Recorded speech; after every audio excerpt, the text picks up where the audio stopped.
ಕನ್ನಡ ಸುದ್ದಿವಾಹಿನಿಗೆ ಸ್ವಾಗತ. ನಾನು ಸಂಗೀತ ಭಟ್. ಇದೀಗ ಹೆಡ್ಲೈನ್ಸ್.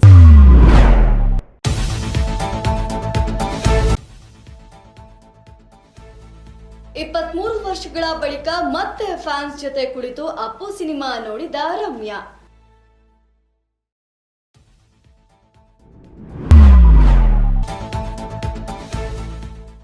ಬಿರಿಯಾನಿ ಕೊಡಿ ಬಿರಿಯಾನಿ, ಸೆಂಟ್ರಲ್ ಜೈಲಿನಲ್ಲಿ ಕೈದಿಗಳ ರಂಪಾಟ, ವಿಡಿಯೋ ವೈರಲ್. ನಡು ರಸ್ತೆಯಲ್ಲಿ ಇಬ್ಬರು ಯುವಕರ ನಡುವೆ ಮಾರಾಮಾರಿ.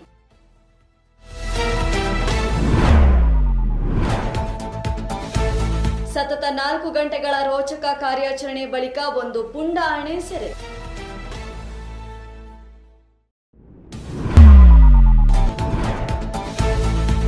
ಕಾರ್ಮಿಕ ಇಲಾಖೆಯ ಔಷಧಿ ಕಿಟ್ನಲ್ಲಿ ಭಾರಿ ಭ್ರಷ್ಟಾಚಾರ, ಎನ್ ರವಿಕುಮಾರ್ ಆರೋಪ.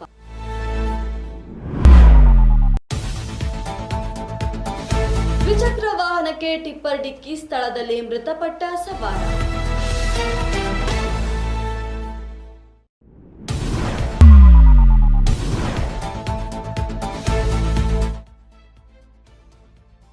ಎಪ್ಪತ್ನಾಲ್ಕು ಕ್ಷೇತ್ರಗಳಲ್ಲಿ ಮಹಿಳೆಯರೇ ಅಭ್ಯರ್ಥಿಗಳು, ಡಿಕೆಶಿ.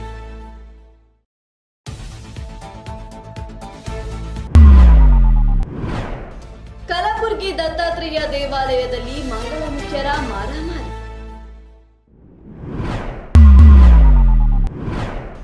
ರೈಲ್ವೆ ಪ್ಲಾಟ್ಫಾರ್ಮ್ನಲ್ಲಿ ಯುವತಿ ರೀಲ್ಸ್ ಹುಚ್ಚಾಟ, ಬೈದು ಓಡಿಸಿದ uncle.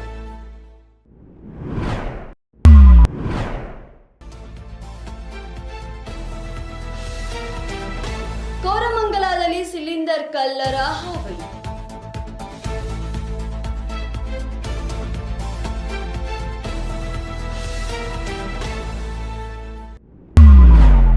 Power star Puneeth Rajkumar ಅವರ 50ನೇ ವರ್ಷದ ಹುಟ್ಟುಹಬ್ಬದ ಅಂಗವಾಗಿ ಅಪ್ಪು ಸಿನಿಮಾ ರಿಲೀಸ್ ಆಗಿದೆ. ಇದರ ಅಂಗವಾಗಿ ರಮ್ಯಾ ಕೂಡ ಅಪ್ಪು ಸಿನಿಮಾವನ್ನ ಫ್ಯಾನ್ಸ್ ಗಳ ಜೊತೆಗೆ ಕುಳಿತು ವೀಕ್ಷಿಸಿದ್ದಾರೆ. ಕನ್ನಡದ ಪವರ್ ಸ್ಟಾರ್ ಪುನೀತ್ ರಾಜ್ಕುಮಾರ್ ಅಭಿನಯದ ಅಪ್ಪು ಚಿತ್ರವು ಮಾರ್ಚ್ 14ರಂದು ಬಿಡುಗಡೆಯಾಗಿದ್ದು ರಾಜ್ಯಾದ್ಯಂತ ಉತ್ತಮ ರೆಸ್ಪಾನ್ಸ್ ನಡೆಯುತ್ತಿದೆ. ಇಂದು ಸ್ಯಾಂಡಲ್ವುಡ್ ಕ್ವೀನ್ ರಮ್ಯಾ ಅಪ್ಪು ಸಿನಿಮಾವನ್ನ ವೀಕ್ಷಿಸಿದ್ದಾರೆ. ಬಳಿಕ ಮಾತನಾಡಿದ ಅವರು, 23 ವರ್ಷಗಳ ಹಿಂದೆ ಅಪ್ಪು ಸಿನಿಮಾ ರಿಲೀಸ್ ಆದಾಗ ನಾನು ಥಿಯೇಟರ್ಗೆ ಬಂದಿದ್ದೆ. ಈಗ ಮತ್ತೆ 23 ವರ್ಷ ಆದ ಮೇಲೆ ಅಪ್ಪು ಸಿನಿಮಾ ನೋಡಲು ಚಿತ್ರಮಂದಿರಕ್ಕೆ ಬಂದಿದ್ದೇನೆ. ಆ ದಿನಗಳೆಲ್ಲ ನೆನಪಾಗುತ್ತಿದೆ ಎಂದು ಖುಷಿಯನ್ನ ಹೊರಹಾಕಿದ್ದಾರೆ. ಬಿರಿಯಾನಿ ಕೊಡಿ ಬಿರಿಯಾನಿ ಅಂತ ಜೇವರ್ಗಿ ಸೆಂಟ್ರಲ್ ಜೈಲಿನಲ್ಲಿ ಕೈದಿಗಳು ರಂಪಾಟವನ್ನ ಮಾಡಿದ್ದಾರೆ. ಈ ಕುರಿತಾದ ವಿಡಿಯೋ ಸಾಮಾಜಿಕ ಜಾಲತಾಣದಲ್ಲಿ ವೈರಲ್ ಆಗ್ತಾ ಇದೆ. ಗುಲ್ಬರ್ಗ ಜಿಲ್ಲೆಯ ಜೇವರ್ಗಿ ರಸ್ತೆಯಲ್ಲಿರುವ ಸೆಂಟ್ರಲ್ ಜೈಲಿನಲ್ಲಿ ಊಟಕ್ಕೆ ಬಿರಿಯಾನಿ ಕೊಡುವಂತೆ ಜೈಲಿನಲ್ಲಿ ಕೈದಿಗಳು ಕೂಗಾಟ, ರಂಪಾಟ ಮಾಡಿದ ಘಟನೆ ನಿನ್ನೆ ನಡೆದಿದೆ. ರಂಜಾನ್ ಹಿನ್ನೆಲೆಯಲ್ಲಿ ಉಪವಾಸವಿರುವ ಮುಸ್ಲಿಂ ಸಮುದಾಯದ ಕೈದಿಗಳು ಹೊರಗಿನಿಂದ ಬಿರಿಯಾನಿ ಮತ್ತು ಹಣ್ಣುಗಳಿಗಾಗಿ ಬೇಡಿಕೆ ಇಟ್ಟಿದ್ದು ಅದನ್ನ ಸಂಬಂಧಿಸಿದ ತೆಗೆದುಕೊಂಡು ಬಂದಿದ್ದಾರೆ. ಆದರೆ ಜೈಲು ಸಿಬ್ಬಂದಿ ಅನುಮತಿ ನೀಡಲ್ಲ ಎಂಬ ಕಾರಣಕ್ಕೆ ಕೈದಿಗಳು ಪ್ರತಿಭಟನೆ ನಡೆಸಿದ್ದಾರೆ. ದಾಸರಹಳ್ಳಿಯಲ್ಲಿ ಇಬ್ಬರು ಯುವಕರ ಮಧ್ಯೆ ಮಾರಾಮಾರಿ ಪ್ರಾರಂಭವಾಗಿದೆ. ಇದನ್ನ ಕಂಡು ಜನರು ಪೊಲೀಸರಿಗೆ ತಿಳಿಸಿದ್ದಾರೆ. ಇನ್ನು ತನಿಖೆ ನಡೆದು ಏನಕ್ಕೆ ಜಗಳ ಆಗಿದೆ ಎಂದು ಕಂಡು ಬರಬೇಕಿದೆ. ಬೆಂಗಳೂರಿನ ನಡು ರಸ್ತೆಯಲ್ಲಿ ಇಬ್ಬರು ಯುವಕರ ನಡುವೆ ಮಾರಾಮಾರಿ ನಡೆದಿದೆ. ಇಂದು ರಾಜಗೋಪುರ ನಗರ ಪೊಲೀಸ್ ಠಾಣೆಯ ವ್ಯಾಪ್ತಿಯಲ್ಲಿ ಘಟನೆ ನಡೆದಿದ್ದು, ರಾಜಗೋಪಾಲ ನಗರದ ರಜನಿ ಫಾರ್ಮ್ ರಸ್ತೆಯಲ್ಲಿ ಡಿಶುಮ್ ನಡೆದಿದೆ. ಇಬ್ಬರು ಯುವಕರ ನಡುವೆ ಹೊಡೆದಾಟ ದೃಶ್ಯ ಮೊಬೈಲ್ನಲ್ಲಿ ಸೆರೆಯಾಗಿದ್ದು, ಹೊಡೆದಾಟಕ್ಕೆ ಕಾರಣ ಇನ್ನೂ ತಿಳಿದು ಬಂದಿಲ್ಲ. ಈ ಸಂಬಂಧ ಯಾವುದೇ ದೂರು ದಾಖಲಾಗಿಲ್ಲ.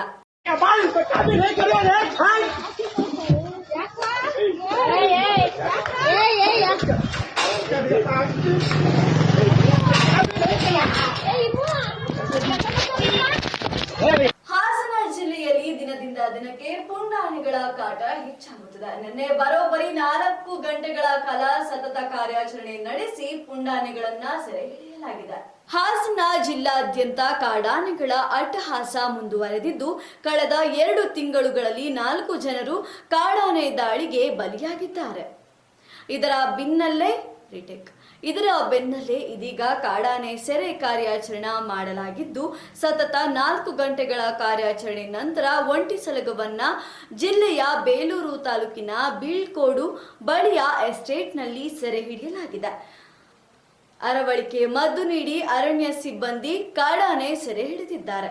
ಕಾರ್ಮಿಕರ ಔಷಧಿ ಕಿಟ್ನಲ್ಲಿ ಭಾರಿ ದೊಡ್ಡ ಭ್ರಷ್ಟಾಚಾರವಾಗಿದೆ ಅಂತ ಎನ್ ರವಿಕುಮಾರ್ ಹೇಳಿಕೆಯೊಂದನ್ನ ನೀಡಿದ್ದಾರೆ. ಕಾರ್ಮಿಕ ಇಲಾಖೆ ವತಿಯಿಂದ ಖರೀದಿಸಲಾದ ಔಷಧಿ ಕಿಟ್ಗಳಲ್ಲಿ ಬ್ರಹ್ಮಾಂಡ ಭ್ರಷ್ಟಾಚಾರ ನಡೆದಿರುವುದಾಗಿ ವಿಧಾನ ಪರಿಷತ್ ಬಿಜೆಪಿ ಸದಸ್ಯ ಎನ್ ರವಿಕುಮಾರ್ ಸದನದಲ್ಲಿ ಆರೋಪಿಸಿದ್ದಾರೆ. ಶನಿವಾರ ವಿಧಾನ ಪರಿಷತ್ನಲ್ಲಿ ಮಾತನಾಡಿದ ಅವರು, ಮಾರುಕಟ್ಟೆಯಲ್ಲಿ ಕೇವಲ 600 ರೂಪಾಯಿಗೆ ಸಿಗುವ ಔಷಧಿ ಕಿಟ್ಗಳಿಗೆ ಸಂತೋಷ್ ಲಾಡ್ ಅವರ ಕಾರ್ಮಿಕ ಇಲಾಖೆ ಪಾವತಿಸಿದ್ದು ಬರೋಬ್ಬರಿ 2600 ಎಂದಿದ್ದಾರೆ. ಮಾರುಕಟ್ಟೆಯಲ್ಲಿ ಲಭ್ಯವಿರುವ ಔಷಧಿಗಳಿಗೆ ಬೆಲೆಯನ್ನ ಜಾಸ್ತಿ ಮಾಡಲಾಗಿದೆ ಎಂದು ಕಾರ್ಮಿಕ ಸಚಿವ ಸಂತೋಷ್ ಲಾಡ್ ಅವರು ವಿರೋಧ ವ್ಯಕ್ತಪಡಿಸಿದ್ದಾರೆ. ಮತ್ತಷ್ಟು ರೋಚಕ ಸುದ್ದಿಗಳನ್ನ ವೀಕ್ಷಿಸೋಣ ಸಣ್ಣದೊಂದು ವಿರಾಮದ ನಂತರ. ನಿಮ್ಮ TV4 ಕನ್ನಡ ಚಾನೆಲ್ನಲ್ಲಿ ವಿನೂತನ ಕಾರ್ಯಕ್ರಮಗಳು.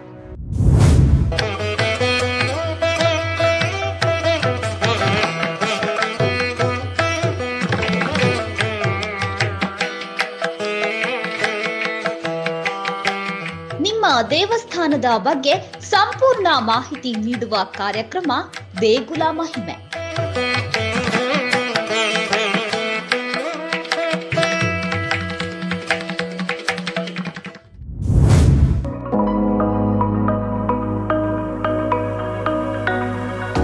ನಿಮ್ಮ ಹೋಟೆಲ್ನ ರುಚಿಯ ಬಗ್ಗೆ ಸಂಪೂರ್ಣ ಮಾಹಿತಿ ನೀಡುವ ಕಾರ್ಯಕ್ರಮ ಅಬ್ಬಬ್ಬಾ ಎಂಥ ರುಚಿ.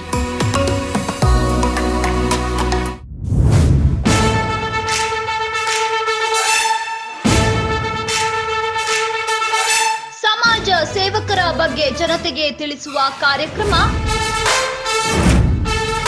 ಜನರೇ ಮೆಚ್ಚಿದ ನಾಯಕ.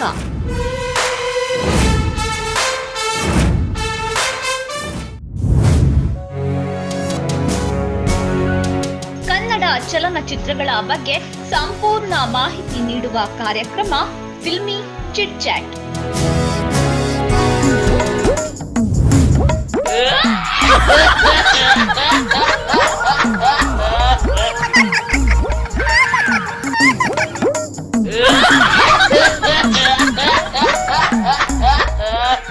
ವಿನೂತನ ಬಕ್ರ ಕಾರ್ಯಕ್ರಮ ಟೋಪಿ ಲಾಲ.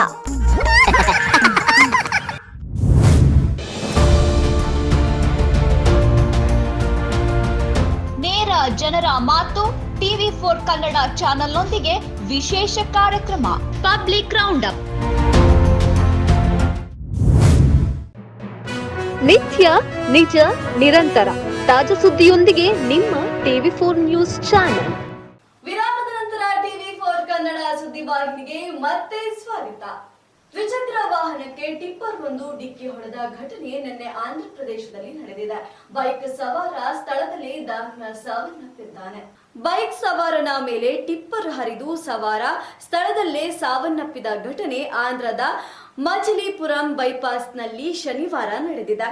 ಟೆಂಪಲ್ ಕಾಲೋನಿಯ ವ್ಯಕ್ತಿಯೊಬ್ಬರು ಬೈಪಾಸ್ ರಸ್ತೆಯಲ್ಲಿ ದ್ವಿಚಕ್ರ ವಾಹನದಲ್ಲಿ ಹೋಗುತ್ತಿದ್ದಾಗ ವೇಗವಾಗಿ ಬಂದ ಟಿಪ್ಪರ್ ಹಿಂದಿನಿಂದ ಡಿಕ್ಕಿ ಹೊಡೆದಿದೆ. ಪರಿಣಾಮ ದ್ವಿಚಕ್ರದಲ್ಲಿ ಸವಾರ ಬಿದ್ದಿದ್ದು ಆತನ ತಲೆಯ ಮೇಲೆ ಟಿಪ್ಪರ್ ಹರಿದು ತಲೆ ಒಡೆದು ಹೋಳಾಗಿದೆ. ಇದಕ್ಕೆ ಸಂಬಂಧಿಸಿದ ವಿಡಿಯೋ ಸೋಷಿಯಲ್ ಮೀಡಿಯಾದಲ್ಲಿ ವೈರಲ್ ಆಗ್ತಾ ಇದೆ. ಮಹಿಳೆಯರಿಗೆ ಮೀಸಲಾತಿ ಜಾರಿಯಾದರೆ ಮುಂದಿನ ಚುನಾವಣೆಯಲ್ಲಿ 74 ಕ್ಷೇತ್ರಗಳಲ್ಲಿ ಮಹಿಳೆಯರೇ ಸ್ಪರ್ಧಿಸುತ್ತಾರೆ ಅಂತ ಡಿಕೆ ಶಿವಕುಮಾರ್ ಹೇಳಿಕೆಯೊಂದನ್ನ ನೀಡಿದ್ದಾರೆ. ಮಹಿಳಾ ಮೀಸಲಾತಿ ಜಾರಿಯಾದರೆ ಮುಂಬರುವ 2028ರ ವಿಧಾನಸಭಾ ಚುನಾವಣೆಯಲ್ಲಿ 224 ಕ್ಷೇತ್ರಗಳ ಪೈಕಿ 74 ಕ್ಷೇತ್ರಗಳಲ್ಲಿ ಮಹಿಳೆಯರೇ ಅಭ್ಯರ್ಥಿಯಾಗುತ್ತಾರೆ. ಹೀಗಾಗಿ ಮಹಿಳಾ ಕಾಂಗ್ರೆಸ್ ವತಿಯಿಂದ ಮಹಿಳಾ ಅಭ್ಯರ್ಥಿಗಳನ್ನ ತಯಾರು ಮಾಡಬೇಕು ಎಂದು ಡಿಸಿಎಂ ಡಿಕೆ ಶಿವಕುಮಾರ್ ತಿಳಿಸಿದ್ದಾರೆ. ಇಂದು ನಗರದ ಕೆಪಿಸಿಸಿ ಭಾರತ ಜೋಡೋ ಭವನದಲ್ಲಿ ನಡೆದ ಮಹಿಳಾ ದಿನಾಚರಣೆ ಕಾರ್ಯಕ್ರಮದಲ್ಲಿ ಭಾಗವಹಿಸಿ ಮಾತನಾಡಿದ ಅವರು, ಜನರನ್ನು ಜಾಗೃತಕರನ್ನಾಗಿ ಮಾಡಬೇಕಾದರೆ ಮಹಿಳೆಯರು ಜಾಗೃತರಾಗಿರಬೇಕು ಎಂದರು.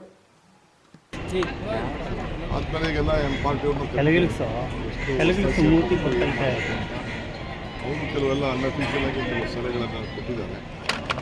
ಆರ್ಟಿಫಿಷಿಯಲ್ ಆಗಿ ಅವರು ಕಾರ್ಪೊರೇಷನ್ ಎಲೆಕ್ಷನ್ ಮಾಡಲೇಬೇಕು. ಸರ್, ಮುಸ್ಲಿಮರಿಗೆ 4% ರಿಸರ್ವೇಷನ್ ಅನ್ನೋ ಕ್ಯಾಬಿನೆಟ್ ಅಲ್ಲಿ ಚರ್ಚೆ ಆಗಿದೆ, ನಾಳೆ ಬಿಲ್ ಆಗುತ್ತೆ.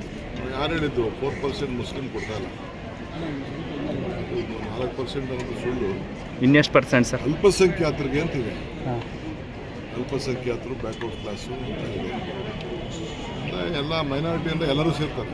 ಕ್ರಿಶ್ಚಿಯನ್ಸ್ ಇರ್ತಾರೆ, ಜೈನ್ಸ್ ಇರ್ತಾರೆ, ಪಾರ್ಸೀಸ್ ಇರ್ತಾರೆ, ಸಿಖ್ಸ್ ಇರ್ತಾರೆ, ಎಲ್ಲರೂ ಸೇರ್ತಾರೆ. ಬಿಜೆಪಿಯವರು ವೋಟ್ ಬ್ಯಾಂಕ್ ರಾಜಕಾರಣ, ಮುಸ್ಲಿಂ ಒಳ್ಳೆಕೆ ರಾಜಕಾರಣ ಅಂತ ಇದು ಮಾಡ್ತಾ ಇದ್ದಾರೆ.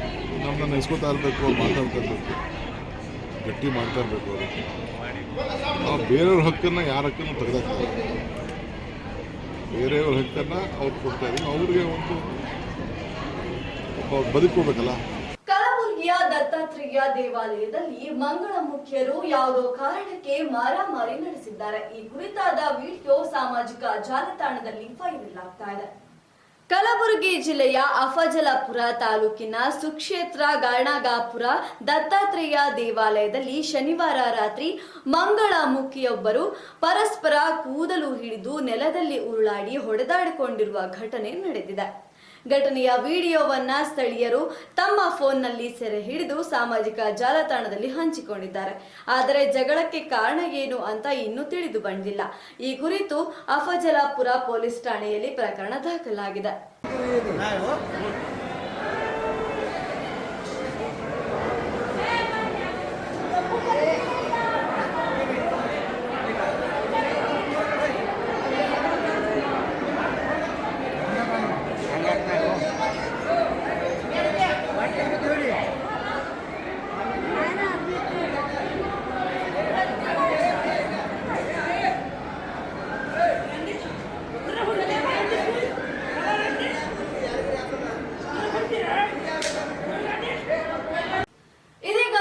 ಹಾಗೂ ವ್ಯೂಸ್ಗಾಗಿ ಯುವಕರು ಯಾವುದೇ ಸಾಹಸಕ್ಕೂ ಕೈ ಹಾಕಲು ಹಿಂಜರಿಯುವುದಿಲ್ಲ.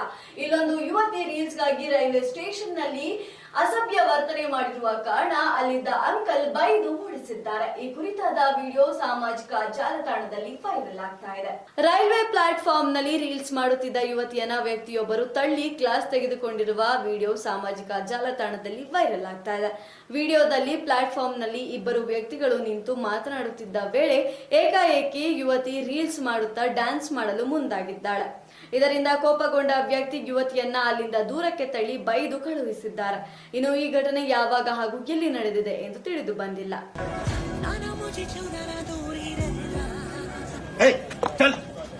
पागल हो क्या तो?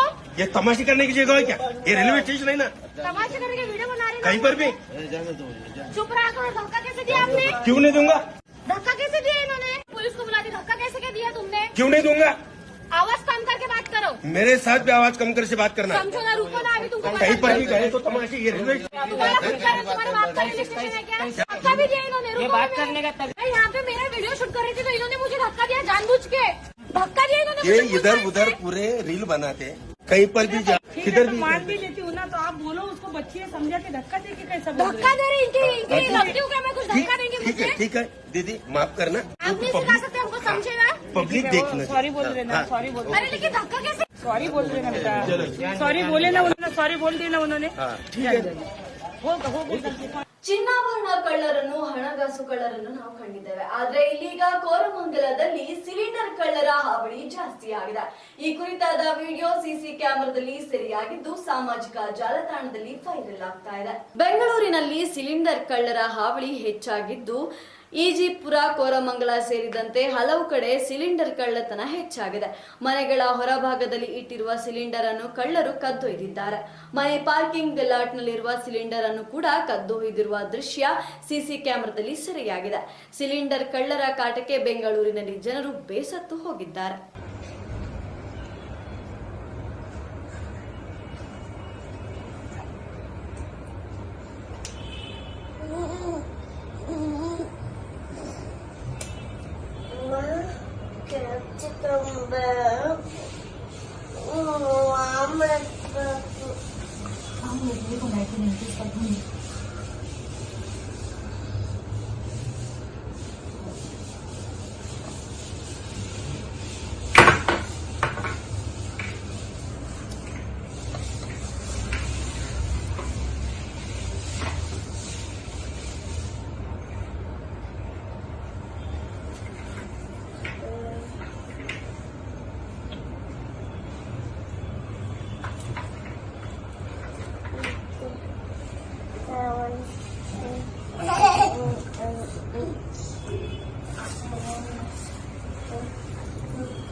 ಇವಿಷ್ಟು ಇವತ್ತಿನ ಪ್ರಮುಖ ಸುದ್ದಿಗಳು. ನಿತ್ಯ ನಿಜ ನಿರಂತರ ಸುದ್ದಿ ಹಾಗೂ ಮನೋರಂಜನೆಗೆ ವೀಕ್ಷಿಸಿ TV4 ಕನ್ನಡ ಸುದ್ದಿವಾಹಿನಿ. ನಾನು ಸಂಗೀತಾ ಭಟ್.